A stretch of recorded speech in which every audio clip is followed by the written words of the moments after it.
Hello guys, good morning and welcome back my अनि आज चाहिँ म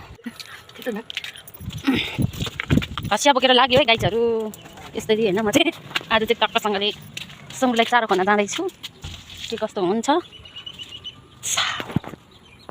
फाइनली साथीहरू, मैले चाहिँ चारो काटिसकेँ। यो चाहिँ अनि मैले चाहिँ धेरै दिन पछाडि ब्लग चाहिँ लिएर आएको छु होइन। हेरिदिनु होला साथीहरू, ब्लग चाहिँ अब डेली बनाउनु छु भनेर चाहिँ सोचेको, तर चारो पाकिसकेको छ सानो भाँडामा। हामी चाहिँ भात खाने तयारीमा छ। अनि यहाँ छ सब्जी, यहाँ छ भात भन्छौँ हामी चाहिँ। सबै कुरा गरेर आइसकेका छौँ भने आज चाहिँ मेरो छोटो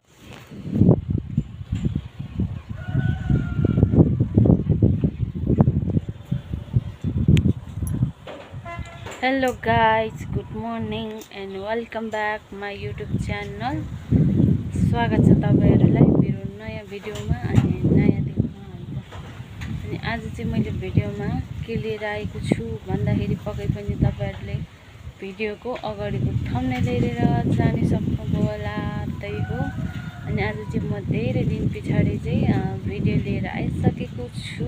के कस्तो हुन्छ हेरिदिनु होला है त। अनि आज चाहिँ म अहिले बिहानको मेरो काम, आज चाहिँ मैले अर्कै काम गर्ने भएको छु होइन। तपाईँहरूलाई देखाउने छु होइन। अनि यता चाहिँ पुरै खाजा खाइरहनु भइरहेछ।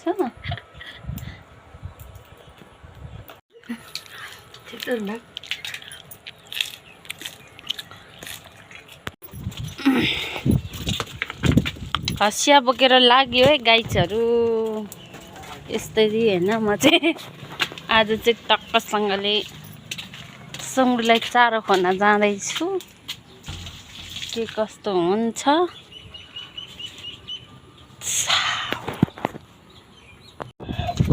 फाइनली साथीहरू, मैले चाहिँ चारो काटिसकेँ। यो चाहिँ झापाको चारो है, सुँगुरलाई झापाली चारो पकाउनु पर्ने हुन्छ। यो चुलामा पकाउनु रे। आथा कस्तो गर्मी छ, सानो छ होइन सुँगुर चाहिँ। अनि यसमा पकाउनु रे है त। फाइनली साथीहरू पाक्दैछ चारो चाहिँ। सानो भाँडामा पकाएको मसिनो मात्रै छ नि त। अनि मसिनो पाठाहरू ल्याउनु भएको छ। अनि झापामा यसरी पकाउँदा त पक्दै गर्मीले त हेर्नु चाहिँ।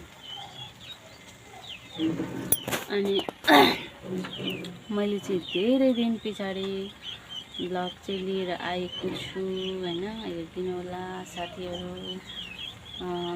ब्लग चाहिँ अब डेली बनाउनु छु भनेर चाहिँ सोचेको, तर समय मिलेन ब्लग बनाउने है त। अनि त्यही भएर अब आजदेखि चाहिँ म कन्टिन्यू गर्छु है त। फाइनली साथीहरू चारो पाकिसकेको छ सानो भाँडामा। कति हेर्दा त ठुलो देखिँदो रहेछ। अनि आजको मौसमको कुरा गर्दा होइन, घाम चाहिँ लागेको छैन, तर घाम नलागे पनि गर्मी चाहिँ गर्मी नै छ होइन। दमकको अहिलेको वेदरको कुरा गर्दा होइन यस्तो छ। आज चाहिँ हावा पनि आइरहेको छ राम्रो राम्रो। अनि त्यस्तै छ होइन। हामी चाहिँ भात खाने तयारीमा छ। सब्जीको आइटम हुँदैछ है गाइस। यसको त ढिलो नगरे पनि हुन्छ। यो चाहिँ सलाद हो है, हाम्रो अर्ग्यानिक सलाद। अनि यहाँ छ सब्जी, यहाँ छ भात भन्छौँ हामी चाहिँ। अनि दाल यहाँ एक मुष्टमा छ है सबैजनाको।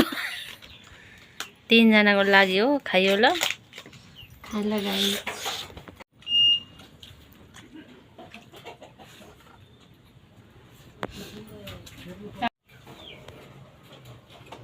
खानासाना खाइसक्यो गाइजहरू अनि यो सोरसार चटक चिटिक पनि पारिसक्यो भने अब चाहिँ भने भित्र पस्ने हो है त।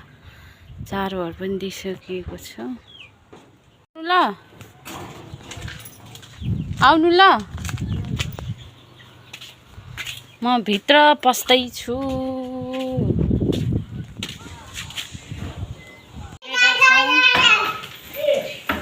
ओ मिठी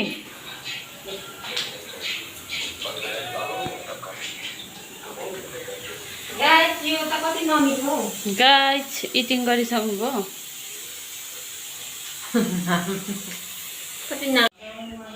फाइनली साथीहरू हामीले चाहिँ खाना पनि खायौँ, बाहिरको धन्दा पन्दादेखि लिएर सबै कुरा गरेर आइसकेका छौँ भने आज चाहिँ मेरो छोटो भएको छ ब्लग, त्यही पनि हेरिदिनु होला। के कस्तो लाग्छ कमेन्ट बक्समा कमेन्ट गरिदिनु होला। By by, love you.